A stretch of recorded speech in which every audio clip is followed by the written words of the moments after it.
You ready?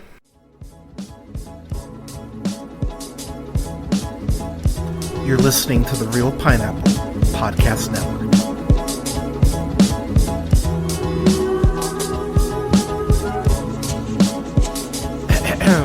Good evening, ladies and gentlemen, days and gays. This is the Real Pineapple. This is your humble host, Hunter, here. Hope you're having a great night, day, weekend, whenever you're checking this out. I've got a review for a new film in Midas, which is directed and written by first-time feature film director TJ Noel-Sullivan, who you most likely know from doing several award-winning shorts, including short films, including On the Whistle, Good Sam, Expectations, and Role Model. He's also a founder of the Hartford Film Company.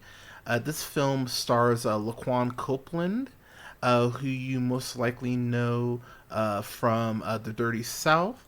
Pret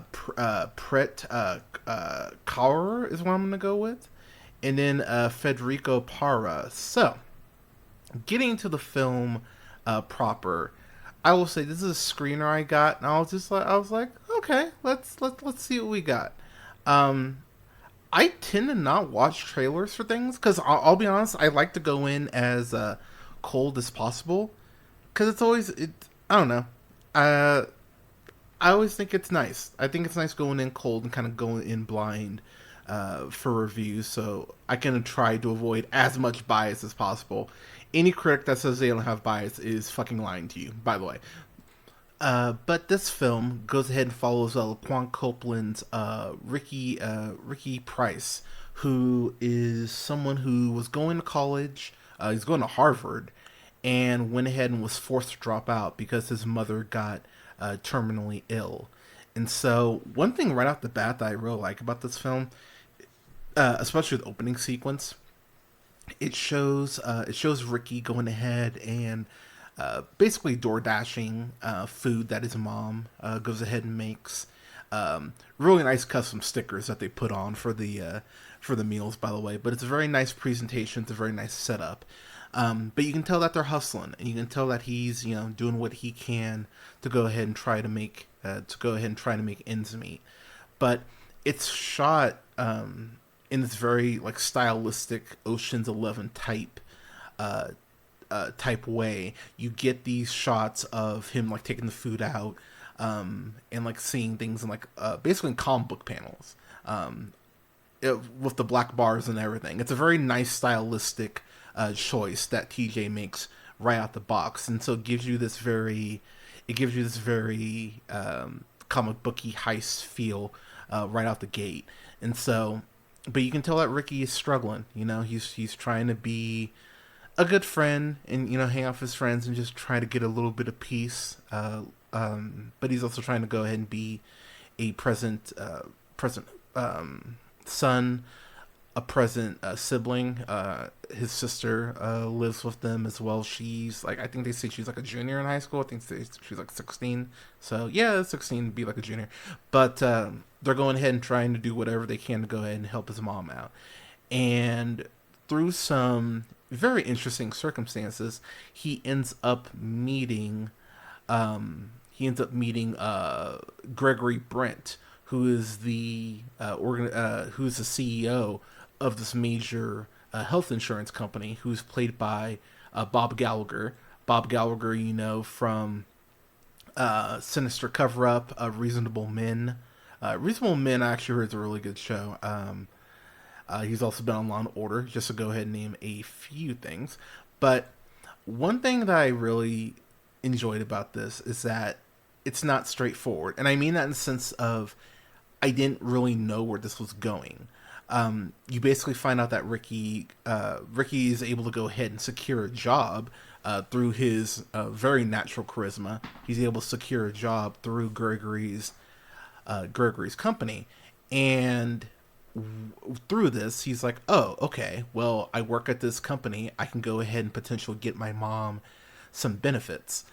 And I'm going to dance around some things because I really don't want to give too many of the plot elements away. But through some circumstances, Ricky goes, you know what? Fuck it. I don't just want to go ahead and get my mom some healthcare coverage. I want to go ahead and take this company down. Because Ricky finds out some shit that I've actually, ironically enough, have talked about on streams in a real talk. One thing that I would never do, as far as information I provide a company, I'll leave it just at that, because once you find out what kind of this thing is and what this linchpin is, I think a lot of you are going to go, oh shit. Because it is one of those things that once this became kind of common practice and people went, oh yeah, why wouldn't people do this thing here? This movie has a very nice spin on that thing. And to be quite frank, it's kind of been one of the fears I've had since they instituted this thing. Again, I'm not telling you what it is, but just pay attention. Once you watch the movie, you're gonna go, oh, okay, yeah, I get what Hunter's talking about. But one thing I want to get into are some of the themes about this about this film. One of the themes I love is the healthcare system. It talks about how corrupt the healthcare system is, and how things need to be better for people, which, my God, doesn't need to be. That's one thing it talks about. It talks about privilege. There's a awesome scene between Laquan's Ricky and then Lucy Powers, Claire Brent, pardon me, who is the daughter of Gregory Brent, Bob Gallagher's character. You know Lucy Powers from, most likely from Victor versus the Metaverse, is most likely where you know her from. And while she hasn't been in a ton of stuff, I gotta say, I'm a fan. Like, there is this conversation where they're talking about privilege, and Ricky being a black man and Claire being a white woman, like, there's privileges that they obviously each have from their own perspectives, but there's a lot of, like, room there for discussion. And the way that TJ writes that scene and the way that they play off each other, you see both sides. It's really quite fascinating. But, I mean, I definitely land more on Ricky's side given his circumstances, but Claire throws out some points that I went, huh, okay. And it's very much one of those conversations that you could definitely tell that people who've graduated, who, you know, have the trust fund and can afford to go work at a nonprofit, they would definitely feel lean more to Claire's quadrant as far as how she feels. But people like you know, average people who aren't gonna see a six-figure job just by default, maybe these people are, you know, clearing out student debt. Maybe these people are sending money home. Maybe these people who work at these hedge funds are sending money, you know, out of the country, you know, to help people get over here. Like, there's several reasons why someone would go ahead and take a six-figure job independent. Pardon me. Independent of just helping themselves, and I really appreciate the way the film points that out. The whole heist itself is terrifying, and I mean that as a compliment. Anytime Ricky, Sunita, Preet Kaur's character, and then Victor, Federico's character, anytime they're interacting with each other, they're such a fun friend group, and the banter between the three of them is very playful. It's snarky, and they bust each other's chops, but it's very fun to watch the three of them interact.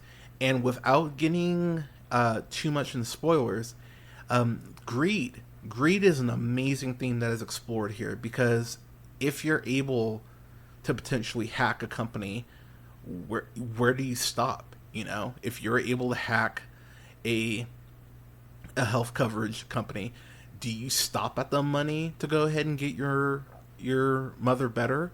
Or do you go, you know, fuck you, for all the stress and the anguish and the, you know, the sleepless nights, I'm gonna go ahead and steal some more. Like, it's a very interesting conundrum, and the way that the film explores these themes is something that I was really impressed with.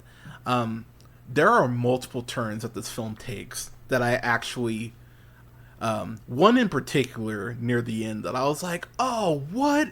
And I actually went out, said it out loud like that, like, oh shit, that's really fucking cool.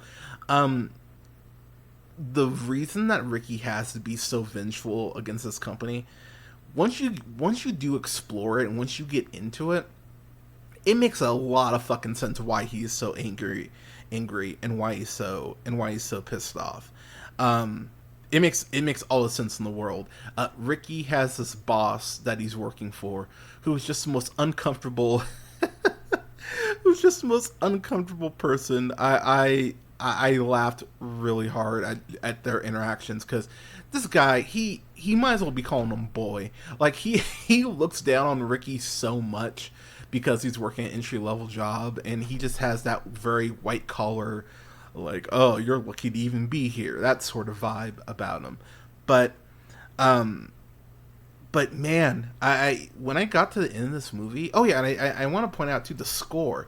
The score in here is so well done. There are these moments where the music plays like it's the same similar theme, but as the film goes on and there are certain things that are darker, you hear those same songs, but the arrangement's just a little different, and it's like, oh, okay. So the film is very stylish, and given the fact that, I'm sure this was a smaller budget. The fact they were able to pull all this off is really fucking impressive, especially again for a first time director. Getting in my final thoughts here, man, I really enjoyed this. This was a really pleasant surprise. It's always nice when a movie catches you off guard, and this is something that I'm like, yeah, people, you definitely need to check this out. You need to support this shit. Again, first time director, TJ Noel-Sullivan. All the props to him on this, and the three friends, especially Laquan Copeland, Preet